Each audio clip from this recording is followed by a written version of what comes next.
Descargué una app de citas hiperlocal para conocer a mis vecinos, pero en lugar de cita, mi primer match me mandó una foto mía lavándome los dientes en mi propio baño, y la cámara estaba dentro del techo. Trabajo desde casa como ingeniero de software para una empresa de ciberseguridad. Mi rutina diaria es una masa monótona de líneas de código, entregas de comida rápida a domicilio y semanas enteras sin cruzar una sola palabra cara a cara con otro ser humano. Vivo en el 8º piso de un edificio de apartamentos antiguo en el centro de la ciudad. El aislamiento prolongado termina por distorsionar la percepción del tiempo y la cordura, creando una necesidad casi desesperada de cualquier tipo de interacción externa. Fue un martes a las 2 de la mañana cuando vi el anuncio.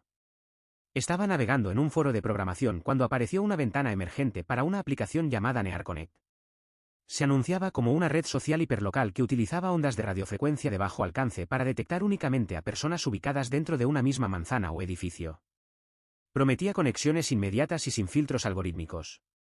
La descargué en mi teléfono por pura curiosidad profesional. La interfaz de la aplicación era austera, casi clínica, un fondo gris oscuro sin logotipos llamativos ni publicidad comercial. Al concederle permisos de ubicación precisa, la pantalla cargó un mapa vectorial de mi edificio.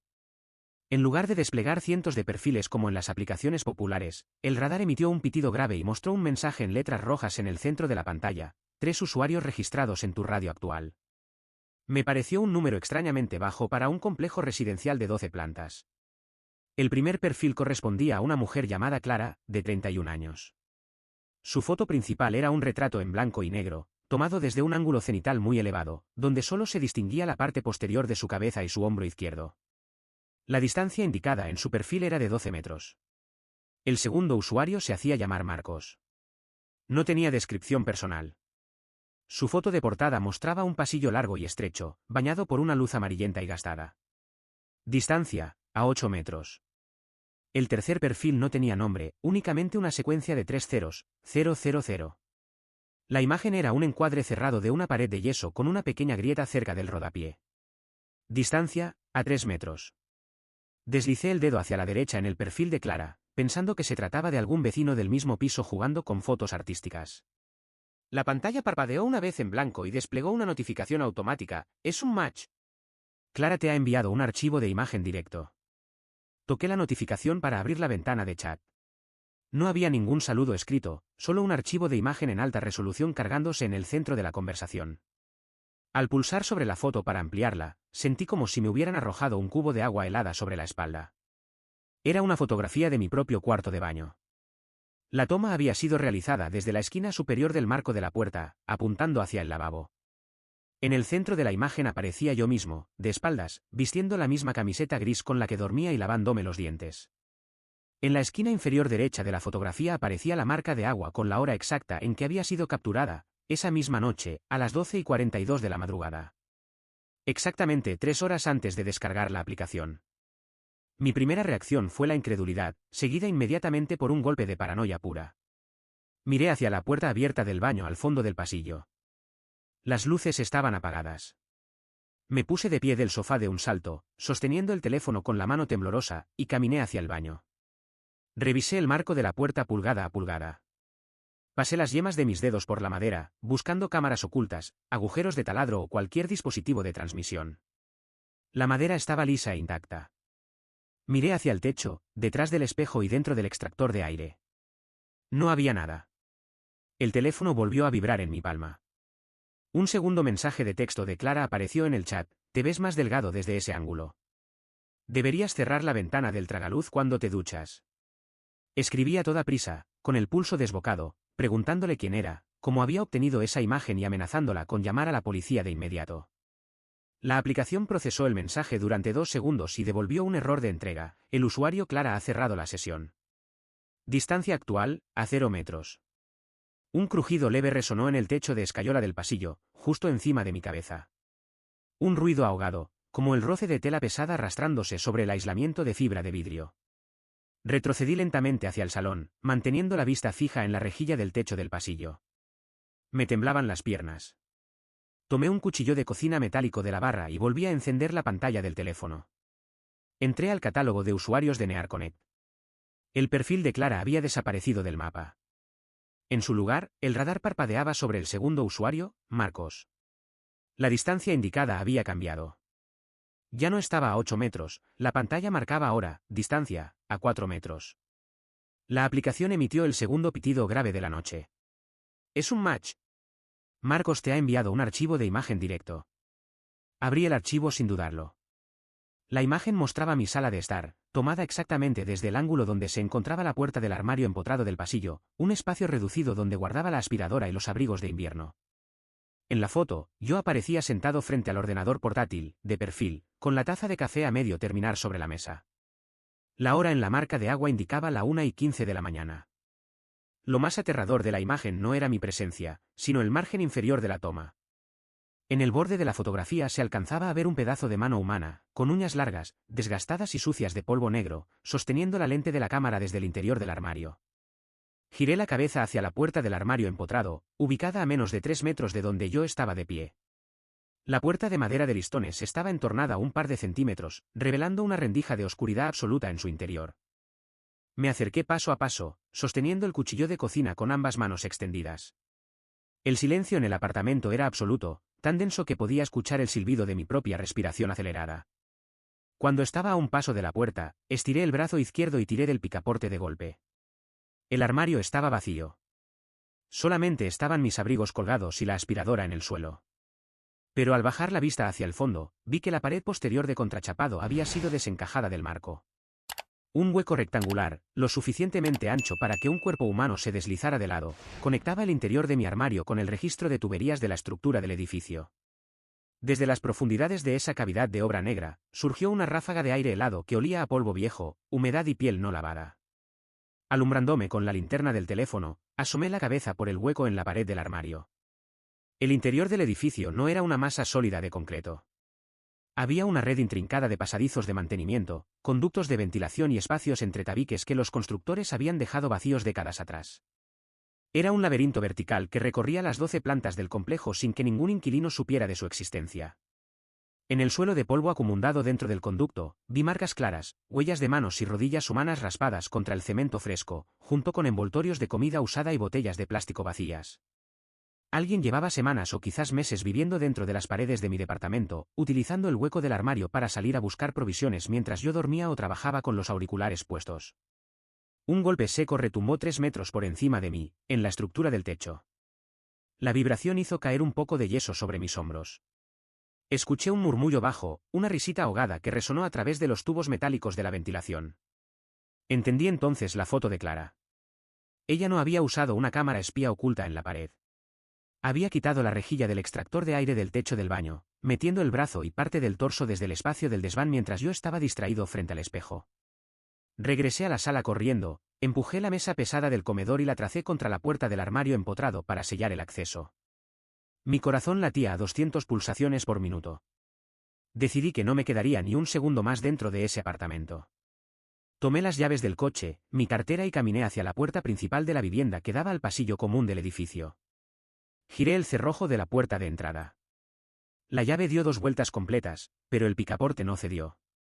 Alguien había atascado la cerradura desde el exterior introduciendo un pedazo de alambre doblado en el bocallave. Estaba completamente encerrado en mi propio hogar. El teléfono volvió a sonar con una vibración prolongada y continua. La pantalla del terminal parpadeó 3 veces en color azul antes de congelarse en la interfaz del tercer usuario, el perfil sin nombre identificado únicamente como 000. El radar del mapa ya no mostraba círculos de proximidad distantes. En el centro de la pantalla, la indicación de distancia se actualizaba segundo a segundo de manera regresiva. Distancia, a 2,5 metros. Distancia, a 1,8 metros. Distancia, a 0,9 metros.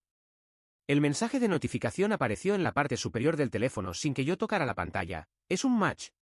000 te ha enviado un archivo de imagen directo. Abrí la imagen. Era una fotografía tomada en tiempo real. La toma me mostraba a mí mismo de espaldas, parado frente a la puerta atrancada del apartamento, sosteniendo el cuchillo de cocina en la mano derecha. En la imagen se veía con absoluta claridad mi camiseta gris con la mancha de sudor en la nuca y la pantalla encendida del teléfono reflejando la misma fotografía en un bucle infinito. La marca de agua en la esquina inferior marcaba la hora actual. Lo más aterrador era que la foto había sido tomada desde una altura de 2 metros, directamente desde el registro de inspección del aire acondicionado que estaba situado justo encima de mi cabeza en el recibidor. Levanté la vista lentamente hacia el techo.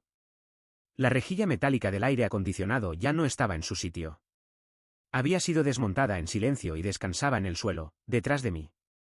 Desde la abertura oscura del techo, dos piernas pálidas, extremadamente delgadas y cubiertas de cicatrices antiguas, colgaban hacia abajo. Una figura humana se deslizaba torpemente por el agujero del aire, cayendo de pie sobre la alfombra de la entrada sin hacer el menor ruido. La figura cayó sobre la alfombra doblándose en un ángulo antinatural, como si sus articulaciones carecieran de la rigidez común de un cuerpo sano. Se puso de pie lentamente. Medía casi 2 metros de altura, pero su delgadez era tan extrema que las costillas se marcaban a través de una camiseta desgarrada y sucia de grasa industrial. Su rostro estaba parcialmente cubierto por un cabello largo, grasiento y enredado, pero a través de los mechones pude ver unos ojos desorbitados, inyectados en sangre, que no parpadeaban. En su mano derecha sostenía un teléfono inteligente con la pantalla encendida en la interfaz de NearConnect. El resplandor azul de la pantalla iluminaba una mueca amplia, una sonrisa grotesca que dejaba al descubierto encías sangrantes y dientes amarillentos.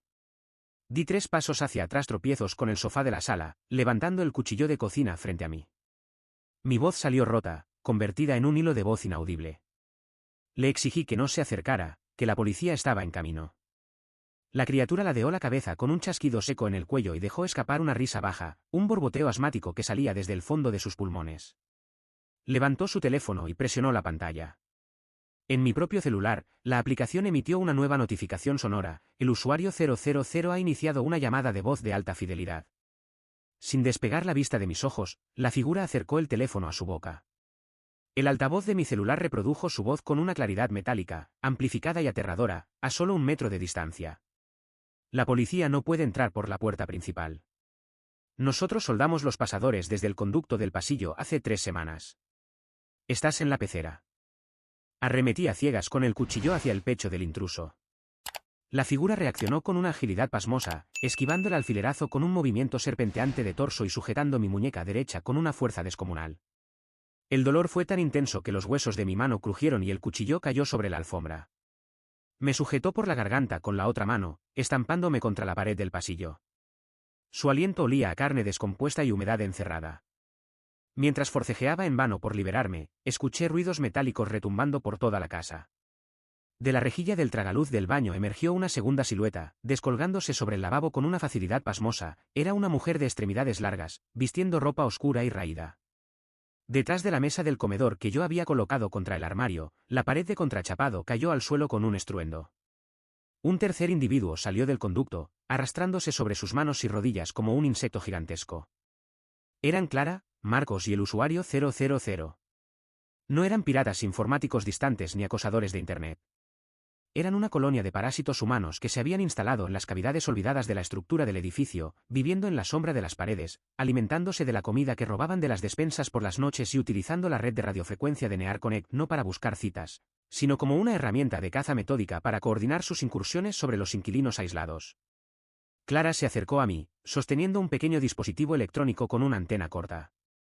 Rozó con sus uñas sucias mi mejilla y susurró que la aplicación era su mejor creación. Le permitía saber qué inquilinos vivían solos, quienes usaban auriculares todo el día y quienes no tenían a nadie que preguntara por ellos y desaparecían durante el fin de semana.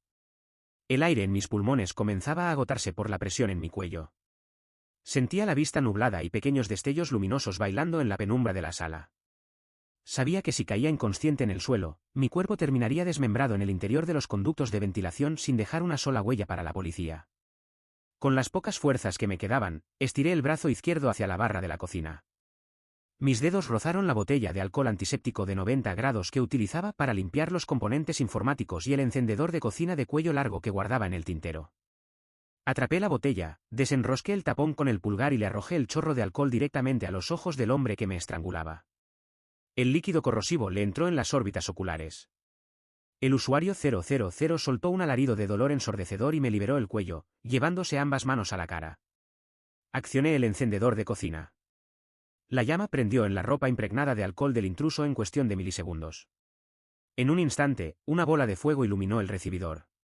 El hombre comenzó a sacudirse violentamente, tropezando contra los otros 2 intrusos y cayendo de espaldas hacia la abertura del armario empotrado. El fuego alcanzó las bolsas de basura, el aislamiento de fibra de vidrio y el polvo acumulado en el fondo del registro de tuberías. En menos de 20 segundos, el fuego se propagó por el entramado de madera seca del interior de las paredes, generando una columna de humo negro y denso que comenzó a brotar por todas las rejillas de ventilación del apartamento. Las alarmas contra incendios del edificio comenzaron a sonar en una sinfonía ensordecedora de pitidos y luces rojas intermitentes. Clara y Marcos, aterrorizados por las llamas y el ruido de las sirenas, abandonaron la agresión. Se lanzaron desesperadamente hacia el hueco de la pared para intentar sofocar el fuego en sus pasadizos o escapar hacia las plantas inferiores antes de que el humo los asfixiara. Aproveché el caos para correr hacia la ventana del balcón de la sala. Tomé la silla de madera del escritorio y la estrellé con todas mis fuerzas contra el ventanal de cristal doble. El vidrio se rompió en miles de fragmentos que cayeron hacia la calle. Asomé medio cuerpo hacia el exterior, respirando el aire puro de la madrugada y gritando por auxilio hacia el aparcamiento del edificio. En cuestión de minutos, 2 patrullas de policía y un camión de bomberos entraron a toda velocidad en la calle con las sirenas encendidas, atraídos por el humo denso que salía de las ventanas de mi piso. Los bomberos derribaron la puerta principal del apartamento utilizando hachas y palancas hidráulicas, encontrándome tirado en el suelo del balcón, al borde de la asfixia por la inhalación de humo. Me evacuaron en una camilla mientras los equipos de rescate sofocaban el fuego que se extendía por la estructura interna del piso. Pasé 3 días ingresado en el hospital por quemaduras leves en las manos e inhalación de monóxido de carbono. Cuando los agentes de policía y los inspectores de incendios me tomaron declaración, les conté la verdad absoluta, la red de la aplicación, las fotografías desde el extractor, las huellas en el armario y la masa de parásitos que habitaban dentro de los muros. Las autoridades registraron el edificio piso por piso durante una semana entera. Descubrieron una red de pasadizos que conectaba los registros de mantenimiento de las 12 plantas. Encontraron sacos de dormir, miles de fotografías tomadas a escondidas a decenas de inquilinos, ropa usada y los servidores caseros donde operaba la red local de NearConnect. Sin embargo, los 3 individuos no aparecieron. Durante el incendio, lograron deslizarse por las bajantes de aguas pluviales del sótano y escaparon hacia la red de alcantarillado municipal antes de que la policía acordonara el perímetro. Me mudé de ciudad al mes siguiente. Vendí casi todas mis pertenencias, abandoné el trabajo remoto y alquilé un apartamento en una casa unifamiliar de una sola planta, sin techos falsos, sin paredes dobles y sin extractor de aire. Actualmente duermo con las luces encendidas y reviso las puertas 3 veces antes de acostarme. Borré todas mis redes sociales y destruí el teléfono inteligente. Sin embargo, la paranoia nunca me abandona. Ayer por la tarde, mientras caminaba por el centro comercial de mi nueva ciudad, sentí una vibración fantasma en el bolsillo del abrigo.